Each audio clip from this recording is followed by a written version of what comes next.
Film की कहानी शुरू होती है और हम देखते हैं एक रिपोर्टर को जिसने केजीएफ चैप्टर 1 में आनंद नाम के एक बुक राइटर से केजीएफ की कहानी सुनी थी। आनंद ने उस रिपोर्टर को केजीएफ की आधी कहानी ही सुनाई थी और आधी कहानी वह आज सुनाने वाला था। और तभी अचानक से उनके पास हॉस्पिटल से कॉल आता है और उन्हें पता चलता है कि आनंद जी को हार्ट अटैक आ चुका है। इसलिए वह तुरंत ही हॉस्पिटल जाते हैं, जहाँ डॉक्टर के द्वारा उन्हें पता चलता है कि आनंद की कंडीशन बहुत ज्यादा सीरियस है। और जब डॉक्टर से पूछा जाता है कि क्या उनसे मिलने के लिए यहाँ पर कोई उनके रिलेटिव आए हुए हैं, तो डॉक्टर उन्हें बताता है कि उनका बेटा यहाँ पर आया हुआ है जिसका नाम विजेंद्र है। तो विजेंद्र उन रिपोर्टरों से पूछता है कि वह उसके फादर को कैसे जानते हैं। तो वह रिपोर्टर विजेंद्र को बताती है कि कल वह लोग आनंद जी से केजीएफ की कहानी सुन रहे थे, लेकिन उन्होंने केजीएफ की सिर्फ आधी कहानी ही सुनाई थी और आधी कहानी वह आज सुनाने वाले थे। अब क्योंकि लोगों ने केजीएफ की सिर्फ आधी कहानी ही सुनी थी, इसलिए विजेंद्र उन्हें पूरी कहानी बताने के लिए आनंद के ऑफिस ले जाता है। आनंद के ऑफिस जाने के बाद हम देख पाते हैं कि यहाँ पर कई सारी बुक्स होती है और उन्हें यहाँ पर केजीएफ चैप्टर 2 नाम की एक बुक ढूंढनी है। तो सभी लोग उस बुक को ढूंढने में लग जाते हैं। साथ ही विजेंद्र यहाँ पर उस रिपोर्टर को बताता है कि उसके फादर के साथ उसके संबंध बिल्कुल भी ठीक नहीं है। वह लोग बहुत देर तक उस बुक को ढूंढते हैं और आखिरकार उन्हें वह बुक मिल जाती है। तो वह रिपोर्टर विजेंद्र से आगे की कहानी उसी बुक से पढ़ने को कहती है। तो विजेंद्र कहानी पढ़ना स्टार्ट करता है और कहानी पहुंच जाती है फ्लैशबैक में, जहां पर हम देखते हैं कि गरुड़ा के मरने के बाद क्या हुआ। गरुड़ा के मरने के बाद राजेंद्र देसाई, एंड्रू और पांड्यन यहाँ पर पहुंच जाते हैं। अब क्योंकि गरुड़ा मर चुका था, इसलिए उन सभी को ऐसा लग रहा था कि अब उसका छोटा भाई विराट ही केजीएफ का सुल्तान बनेगा। और फिर तभी एंट्री होती है रॉकी भाई की। यहाँ पर वह सभी लोग मौजूद थे और उन्हीं के सामने रॉकी भाई सुल्तान की कुर्सी पर जाकर बैठ जाता है और वह यहाँ पर सबको बताता है कि उसने गरुड़ा के छोटे भाई विराट को भी मार दिया है और वह यहाँ पर रीना को भी उठाकर ले आए थे। और साथ में वह सभी से ये भी कहता है कि उसने रीना को यहाँ पर एंटरटेनमेंट के लिए लाया है। रॉकी रीना के बारे में हर कुछ बोल रहा होता है और ये बात कहीं ना कहीं कमल को बिल्कुल भी अच्छी नहीं लगती। साथ में रीना के फादर राजेंद्र देसाई को भी ये बातें अच्छी नहीं लग रही थी। और जब हद हो जाती है तो कमल रॉकी को चिल्लाने लगता है और साथ में उसकी इंसल्ट भी करने लगता है।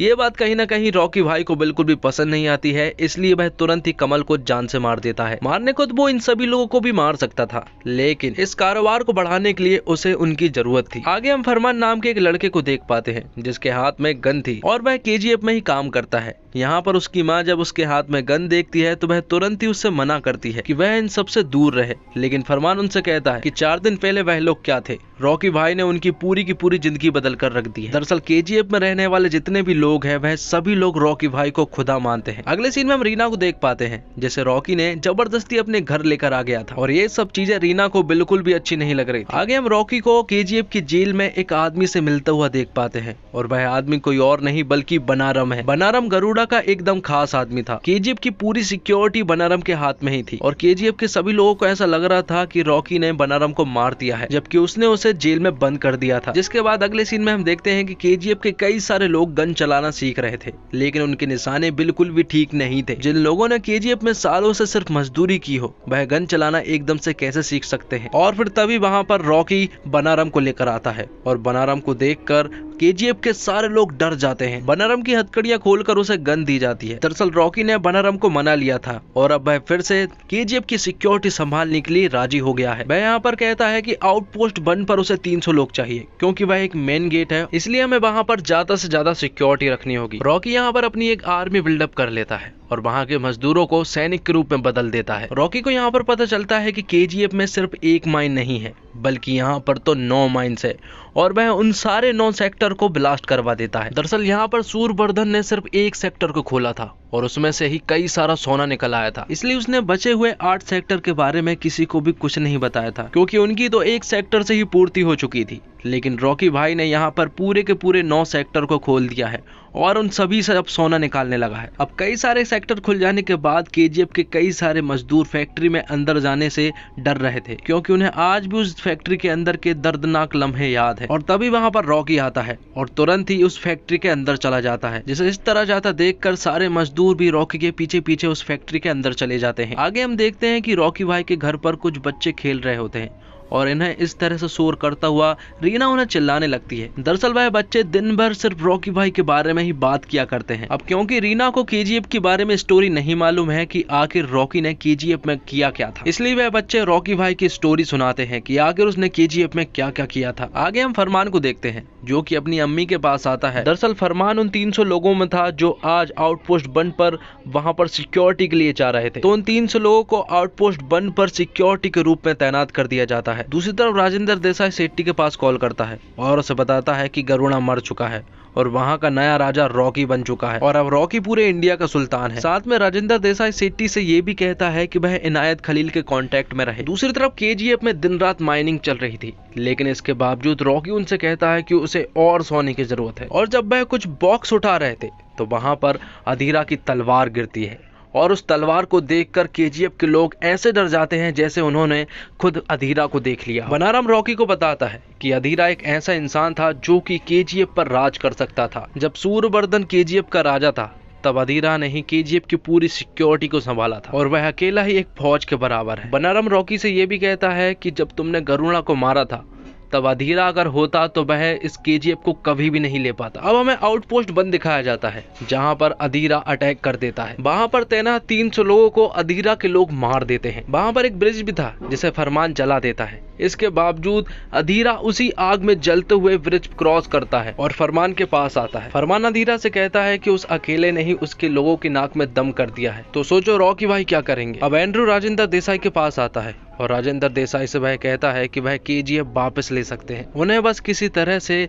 रॉकी को केजीएफ से बाहर निकालना होगा और ये काम सिर्फ रीना ही कर सकती है। और अब अगर रीना को पता चलता है कि उसके पिता की तबीयत खराब है तो रीना को यहाँ पर आना ही पड़ेगा। तब राजेंद्र देसाई एंड्रू से कहता है कि वह इस बात को नहीं मानेंगे। तब एंड्रू राजेंद्र देसाई से कहता है कि अगर यही बात टीवी पर चले तो उन्हें तो मानना ही पड़ेगा। और यहाँ पर एंड्रू राजेंद्र देसाई को मार देता है, जिसके बाद टीवी पर न्यूज चलाई जाती है कि राजेंद्र देसाई का किसी ने खून कर दिया है। और जब ये न्यूज रीना देखती है तो वह तुरंत ही वहां से भाग जाती है। रीना एक कार उठाती है और वहां से भाग जाती है, लेकिन उसके पीछे पीछे रॉकी भी आ जाता है।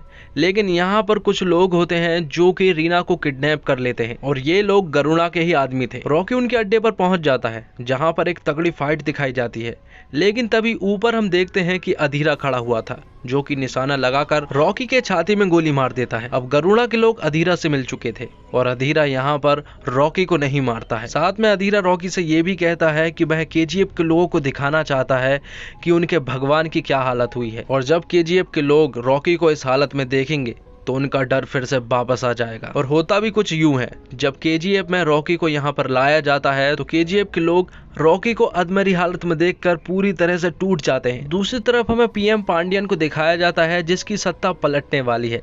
दरअसल वहां के सांसद ने हाथ खड़ा किया है चुनाव के लिए, इसलिए कुछ दिनों बाद फाइनल वोटिंग के लिए संसद में ही चुनाव किया जाएगा। दूसरी तरफ हम देखते हैं कि सेट्टी रॉकी के जितने भी लोग होते हैं उन सभी लोगों को खाने पर बुलाता है और यहाँ पर वह उन सभी लोगों के खाने में जहर मिला देता है और उन सभी को यहाँ पर मार देता है। मुंबई में रॉकी के साथ जितने भी काम करने वाले लोग थे उन सभी लोगों को सेट्टी ने मरवा दिया था। दूसरी तरफ हमारा रॉकी अधमरी हालत में पड़ा हुआ था, जिसकी सुबह नींद खुलती है तो उसके पास सबसे पहले एक कॉल आता है और वह कॉल था सेट्टी का। अब क्योंकि रॉकी की हालत काफी खराब हो चुकी थी, एक तरफ उसकी सरकार जा रही थी, वहीं दूसरी तरफ मुंबई में उसके सारे लोग मर चुके थे। और तब सेट्टी रॉकी के पास कॉल करके उससे काफी बुरी बुरी बातें करता है और रीना के बारे में भी उल्टा सीधा बोलता है। मुंबई में रॉकी के कुछ ही लोग बचे थे और रॉकी उनके पास कॉल करके एक काम करने को कहता है। वह काम क्या था फिलहाल तो हमें नहीं बताया गया। आगे हम देखते हैं कि रॉकी की हर जगह से प्रॉब्लम बढ़ चुकी थी, इसलिए वह बहुत सारा पैसा और बहुत सारा सोना लेकर रीना को लेकर दुबई चला जाता है। केजीएफ के सभी लोगों को ऐसा लग रहा था कि रॉकी ने उनका साथ छोड़ दिया है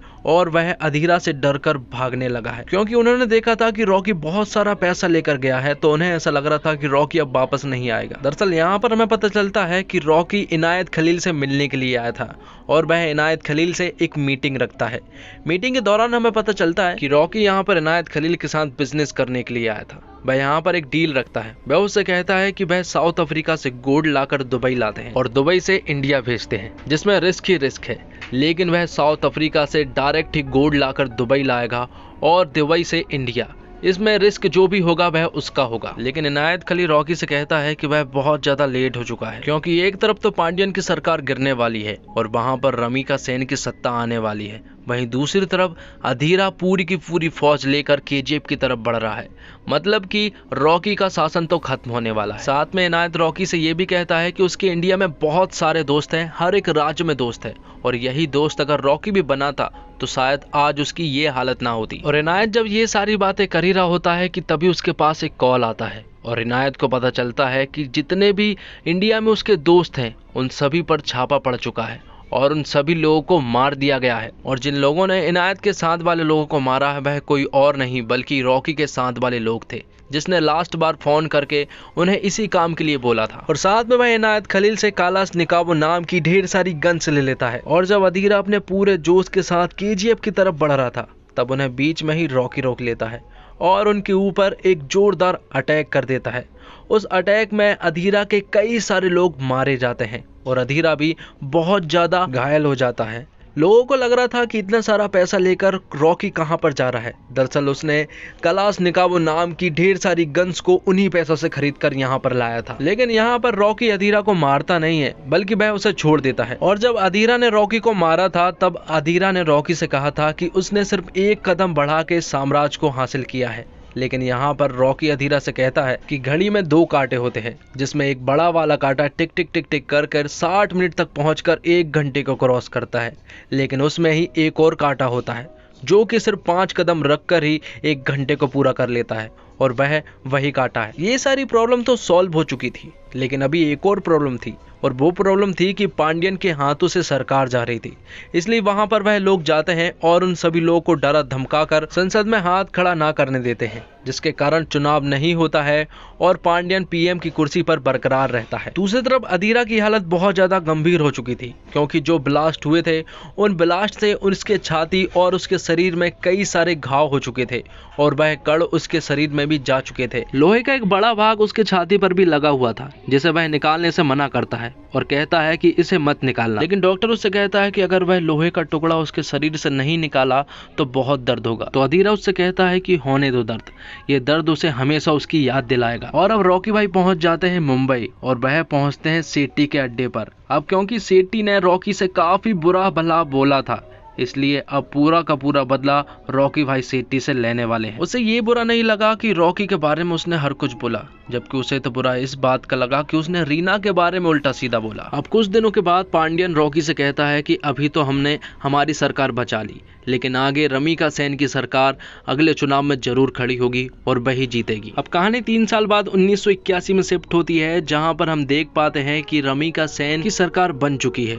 यहाँ पर हमें पता चलता है कि रमिका सेन एक बहुत ही पावरफुल पॉलिटिशियन है और आज ही उसने पीएम की कुर्सी संभाली है। रमिका को डिक्टेटर भी कहा जाता है क्योंकि वह बहुत ही पावरफुल पीएम है। अब जब रमिका अपने ऑफिस जा रही थी तभी वहां पर सीबीआई का एक बहुत बड़ा ऑफिसर आता है और वह रमिका को केजीएफ के बारे में बताता है। वह उससे कहता है कि उस केजीएफ पर रॉकी का राज चलता है, लेकिन रमिका उसे बहुत ही हल्के में ले रही थी। उस ऑफिसर से रमिका कहती है कि ये एक स्टेट इशू है, इसलिए इस मैटर को वही संभाल लेगा। जिस पर वह ऑफिसर रमिका से कहता है कि ये कोई स्टेट इशू नहीं है, बल्कि ये तो पूरे इंडिया का इशू है। और तब वह रॉकी के बारे में रमिका को बताता है कि वह क्या इंसान है। लेकिन यहाँ पर रमिका सेन अपने सारे पुलिस ऑफिसर को ऑर्डर दे देती है कि वह केजीएफ जाए और वहां से रॉकी को लेकर आए। लेकिन जब यहाँ पर पुलिस वाले पहुंचते हैं तो वहां पर केजीएफ के कई सारे लोग सड़क पर खड़े हुए थे, जिन्होंने उस पूरी सड़क को पूरी तरह से जाम कर दिया था। और एक आदमी ने तो अपने ऊपर पेट्रोल भी डाल लिया था कि अगर वह आगे बढ़ेंगे तो वह जलकर मर जाएगा।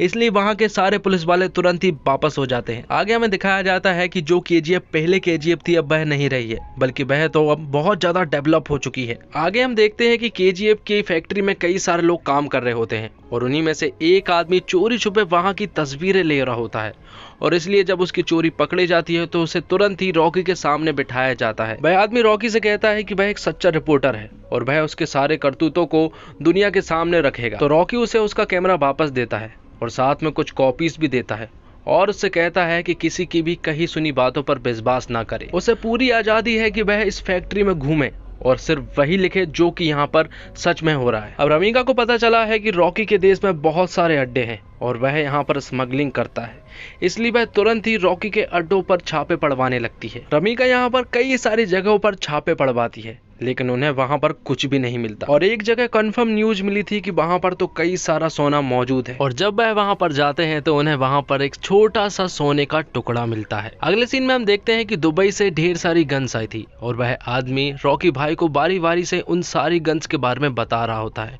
और यहाँ पर वह एक बड़ीबा नाम की एक गन के बारे में भी जिक्र करता है, जिसमें बड़ा सा ट्राइपॉड लगता है और उसका ट्रायल यहाँ पर नहीं किया जा सकता है। तभी वहां पर एक आदमी आता है और वह रॉकी भाई से कहता है कि हमारे सारी जगह पर छापा पड़ा है और वहां पर उन्हें सिर्फ एक छोटा सा बिस्किट ही मिला है और उसे वह अपने साथ लेकर गए हैं। और ये बात सुनकर रॉकी भाई को गुस्सा आ जाता है और वह तुरंत ही उस छोटे से बिस्कुट को लेने के लिए पुलिस स्टेशन जाने लगता है। आगे हमें पुलिस स्टेशन का सीन दिखाया जाता है जहां पर एक छोटा सा लड़का चाय बेच रहा होता है। यहाँ पर वह सारे ऑफिसरों को चाय देता है। कुछ उधारी रह गई थी इसलिए वह ऑफिसर उसे पैसे देता है, लेकिन वह बच्चा कहता है कि वह तो यहीं पर रहने वाला है इसलिए वह कभी भी दे सकता है। और जब उसे पता चलता है कि कोई बेरिया नाम का आदमी यहाँ पर आया हुआ है तो वह तुरंत ही उस ऑफिसर से अपने उधारी वाले पैसे ले लेता है। अब रॉकी भाई स्टेशन आते हैं जहाँ पर उसे देखकर सभी लोग डर जाते हैं। एक ऑफिसर आता है और वह उसे सोने का बिस्किट हाथ में थमा देता है। अब क्योंकि उसे बड़ी माँ का ट्रायल भी करना था इसलिए वह बड़ी माँ के ट्रायल को यहीं पर करने का सोचता है, इसलिए वह ट्राइपॉड को यहीं पर जमाता है और पूरे के पूरे पुलिस स्टेशन को गोलियों से धज्जियां उड़ा देता है। आगे हम देखते हैं कि इंडिया का बर्मा के साथ युद्ध चल रहा था। बर्मा और इंडिया की लड़ाई पर रोक भी लगाई जा सकती थी और यहाँ पर बर्मा ने शांति का प्रस्ताव रखा था रमीका सेन के पास, लेकिन इसके बावजूद रमीका सेन ने बर्मा के ऊपर अटैक करवा कर पूरे के पूरे बर्मा को ही नस्त नाबूद करा दिया। अब एक इंटरव्यू के दौरान इनडायरेक्टली रॉकी भाई के लिए रमीका सेन रॉकी को चेतावनी देती है और उससे कहती है कि जल्द ही वह पकड़ा जाएगा और उसे वह मार देंगे।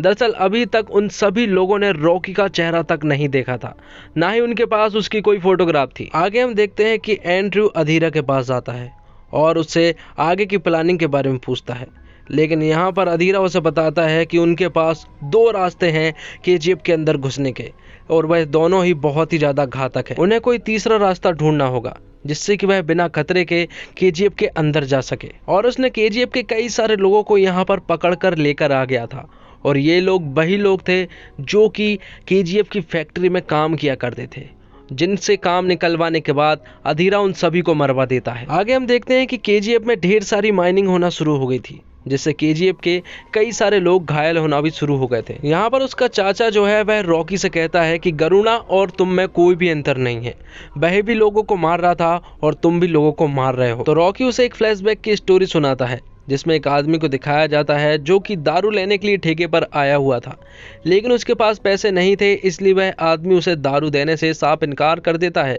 लेकिन तभी वहाँ पर एक आदमी आता है और वह उससे कहता है कि उसे छोटा सा काम करना होगा जिसके बदले में वह उसे रोज दारू पिलाएगा। आगे हम उसी आदमी को एक कवर साफ करते हुए देख पाते हैं और वह कवर किसी और की नहीं बल्कि रॉकी की माँ की थी और ये आदमी भी कोई और नहीं बल्कि रॉकी का फादर है और जो काम रॉकी कर रहा है वह किसी और के नहीं बल्कि केजीएफ के लोगों के लिए ही है। जिसके बाद रॉकी जब वापस अपने घर जाता है तो यहाँ पर रीना उसे प्रपोज कर देती है और थोड़े दिनों के बाद उन दोनों की शादी हो जाती है। आगे हम देखते हैं कि रॉकी भाई पहुंच जाते हैं प्रधानमंत्री के ऑफिस में जहां पर वह रमीका सेन से कहता है कि वह कंप्लेंट लेकर आया है और वह कंप्लेंट किसी और की नहीं बल्कि खुद की है।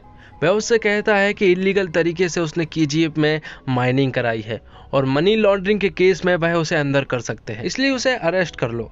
और ये बात वह कह ही रहा था कि तभी वहां पीछे से कुछ लोग आते हैं और कहते हैं कि उसे अरेस्ट मत करो, अगर उसे अरेस्ट किया तो पूरे के पूरे फंड बंद हो जाएंगे। दरअसल जितने भी मंत्रियों को फंड आते हैं वह किसी और से नहीं बल्कि रॉकी के पास से ही यहाँ पर आते हैं और अगर रॉकी को अरेस्ट कर लिया तो सारे के सारे फंड आना बंद हो जाएंगे। आगे एंड्रू फिर से अधीरा के पास आता है और उसे बताता है कि उसे वो जगह मिल गई है जहाँ से वह केजीएफ के अंदर जा सकता है और वह माइन 3 के जरिए केजीएफ के अंदर घुस सकते हैं। इसलिए अधीरा उस जगह को खोदना स्टार्ट करता है और यहाँ पर हमें पता चलता है कि रीना प्रेग्नेंट है, इसलिए वह तुरंत ही रॉकी भाई के पास जाती है और उसे ये न्यूज बताती है, जिसे सुनकर रॉकी के आंखों में आंसू आ जाते हैं। लेकिन तभी अधीरा ऊपर से निशाना बनाता है और वहां पर वह रीना को मार देता है और ये देखकर रॉकी भाई का पूरी तरीके से दिमाग खराब हो जाता है। भाई अधीरा ने पूरे के पूरे केजीएफ के ऊपर अटैक कर दिया था जिसके कारण केजीएफ रॉकी भाई के हाथों से जाती हुई दिखाई दे रही थी। अब आगे अधीरा और रॉकी के बीच में 1-on-1 फाइट होती है जो कि अभी तक नहीं हुई थी, क्योंकि पहली बार में रॉकी के ऊपर अधीरा ने गोली मार दी थी, वहीं दूसरी बार अधीरा के ऊपर रॉकी ने गोली मार दी थी, लेकिन उनके बीच 1-on-1 फाइट अभी तक नहीं हुई थी। और इस बार फाइट के दौरान हमें पता चलता है कि अधीरा रॉकी भाई के ऊपर भारी पड़ता है। अधीरा रॉकी को बहुत मारता है और उसे अधमरे की हालत में कर देता है, लेकिन तभी रॉकी भाई वहां से हथौड़ा उठाता है और फिर अधीरा से फाइट के दौरान वह उसे इतनी बुरी बहुत मारता है कि अधीरा के लोग उसे देखते ही रह जाते हैं। आगे जब उसे पता चला था कि ये सारे लोग माइन 3 से होकर यहाँ पर आए थे तो वह तुरंत ही अपनी कार में बैठकर कहीं पर जाने लगता है। दरअसल उसे पता चल गया था कि ये काम किसने किया है, इसलिए वह अपने सारे गुंडों को लेकर संसद पहुंचता है, जहां पर वह बहुत ही बुरी हालत में हो रहा था। इसके बाद जब वह अंदर पहुंचता है तो वह रमिका सेन की तरफ गन उठाता है और बाजू में पांडियन को गोली मार देता है। दरअसल ये सारा काम पांडियन के वजह से ही हुआ था और वही था जो कि एक लौता गद्दार था और उसकी ये प्लानिंग सूरवर्धन की मौत हुई थी तब से चल रही है और अधीरा को भी यहाँ पर लाने में उसी का हाथ था। इसलिए रॉकी भाई पांडियन को भूंज कर रख देता है रमिका सेन के सामने ही। इतना सब कुछ हो जाने के बाद रमिका सेन पूरी तरह से बौखला जाती है और अपने सारे ऑफिसरों को ये ऑर्डर देती है, नेवी, एयरफोर्स और सारे आर्मी वालों को केजीएफ की तरफ अटैक करने के लिए अग्रसर करती है और उन सभी को आगे भेज देती है। लेकिन यहाँ पर रॉकी भाई भी पूरे के पूरे केजीएफ को खाली कर देता है क्योंकि वह जान गया था कि अब बहुत बड़ी प्रॉब्लम होने वाली है। यहाँ पर वह रॉकी भाई के घर पहुँचते हैं, लेकिन यहाँ पर उन्हें रॉकी भाई घर में नहीं मिलता है। तभी नेवी का कमांडर रमिका सेन से कांटेक्ट बनाता है और उन्हें पता चलता है कि कोई अनजान एक शिप जो है वह उनकी तरफ आ रही है और वह सिर्फ किसी और की नहीं बल्कि रॉकी भाई की है। और यहाँ रमिका सेन के कहने पर पूरे के पूरे केजीएफ के ऊपर एयर स्ट्राइक करा दी जाती है, जिससे कि पूरा का पूरा केजीएफ तबाह हो जाता है। भाई रॉकी अपने शिप में बहुत सारा गोल्ड लेकर सीमा को पार करता हुआ दिख रहा होता है, जिससे चेतावनी दी जाती है कि वह आगे ना आए वरना उसे मार दिया जाएगा। लेकिन वह उनकी बात नहीं मानता है और आगे बढ़ता जाता है, जिसके कारण उसके ऊपर भी अटैक करवा दिया जाता है, जिसके कारण रॉकी भाई की शिप भी डूब जाती है और यहाँ पर उसकी भी मौत हो जाती है। दरअसल उसने ये सब पहले ही सोच लिया था कि वह मजदूरों की तरह 100 साल नहीं जिएगा, बल्कि वह तो सुल्तानों की तरह जिएगा और सुल्तानों की तरह ही मरेगा। आगे हम देखते हैं कि केजीएफ के सारे लोग पहाड़ी पर होते हैं, जिन्हें एक नया केजीएफ मिलता है। वह एक ऐसा केजीएफ था जहां पर कई सारे घर थे जिन्हें पहले ही रॉकी भाई ने उनके लिए बना दिए थे। और अब बात आती है कि क्या केजीएफ 2 यहीं पर खत्म हो जाएगा या फिर केजीएफ 3 भी आएगा।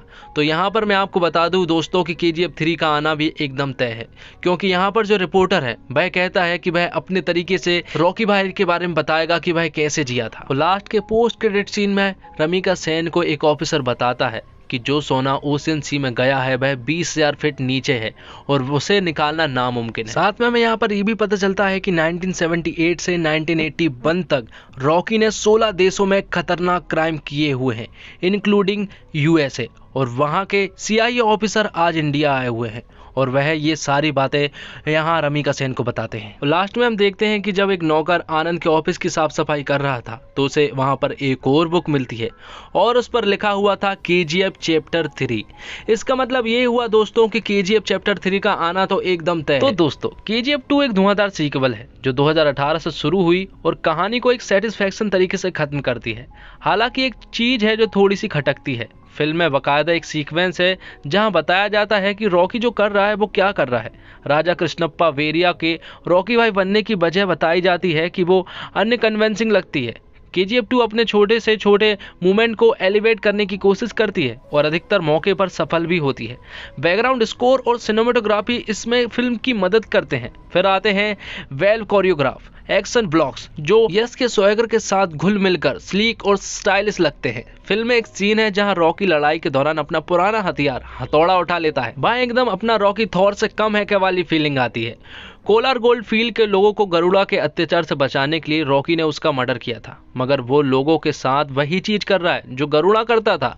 वो लोगों से अब भी सोने की खान में काम करवाता है। उनकी लाइफ का कंट्रोल अब भी उन लोगों के हाथ में नहीं है। गरुड़ा को भी सोने का लालच था, रॉकी के लालच की भी कोई हद बाकी नहीं रही। फिल्म में एक सीन है जहां पुलिस के हत्थे चढ़ा सोने का एक बिस्किट लेने रॉकी पुलिस स्टेशन चला आता है। उसके बाद वही होता है जो आपने फिल्म में पहले टीजर में देखा था। आपको पता है कि ये एक विलन की कहानी है। बेसिकली मसला ये है कि केजीएफ में कोई हीरो नहीं है, आपको बुरे और ज्यादा बुरे के बीच चुनाव करना है। रॉकी के रोल में यश की तो क्या बात करनी है, उस आदमी ने लिटरली किल कर दिया है। इंटरेस्टिंग बात यह है कि फिल्म के किसी भी सीन में आपको यश के चेहरे पर कोई एक्सप्रेशन नहीं दिखेंगे। संजय दत्त ने अधीरा का रोल किया है, रॉकी को मारने के लिए इसे लाया जाता है। अधीरा और रॉकी को दो ऐसे किरदार के तौर पर पेश किया जाता है जिन्हें कोई नहीं हरा सकता। ऐसे में इन दोनों को आपस में भिड़ते हुए देखने का थ्रिल जो है वह गजब का है। संजय दत्त का लुक देखकर कहा गया कि वो वाइकिंग्स से कॉपी किया गया है। फिल्म के हिंदी वर्जन में ये बताया जाता है कि अधीरा वाइकिंग्स कबीले की तरह ऑपरेट करना पसंद करता है। इसलिए वो ड्रेसअप भी वैसे ही करता है। संजय दत्त का किरदार फिल्म में बेहद कम समय के लिए दिखाया देता है, मगर उसे देखकर लगता है कि ये रॉकी पर भारी पड़ सकता है। जिस विलन के सामने हीरो कमजोर लगने लगे उसे मजबूत विलन माना जाता है। रवीना टंडन ने इंडिया की प्रधानमंत्री रमिका सेन का रोल प्ले किया है। रमिका का कैरेक्टर छोटा है, मगर वो रॉकी की कहानी को बहुत प्रभावित करती है। परफॉर्मेंस वाइज रवीना दो एक्शन स्टार्स के बीच अपनी जमीन बचाकर रखती है। तो दोस्तों, उम्मीद करता हूँ आपको वीडियो पसंद आई होगी। वीडियो पसंद आई हो तो वीडियो को लाइक जरूर कीजिएगा और चैनल को भी जरूर से जरूर सब्सक्राइब कीजिएगा, ताकि आपको इसी तरह के लेटेस्ट और फ्रेश कंटेंट को यूट्यूब पर सर्च ना करना पड़े। अगर आप सब्सक्राइब करेंगे तो मुझे इसी तरह का मोटिवेशन मिलता रहेगा और आगे भी आपको इसी तरह की वीडियोस मिलती रहेगी। मिलते हैं अगली एक और धमाकेदार वीडियो के साथ, तब तक के लिए जय हिंद, जय भारत।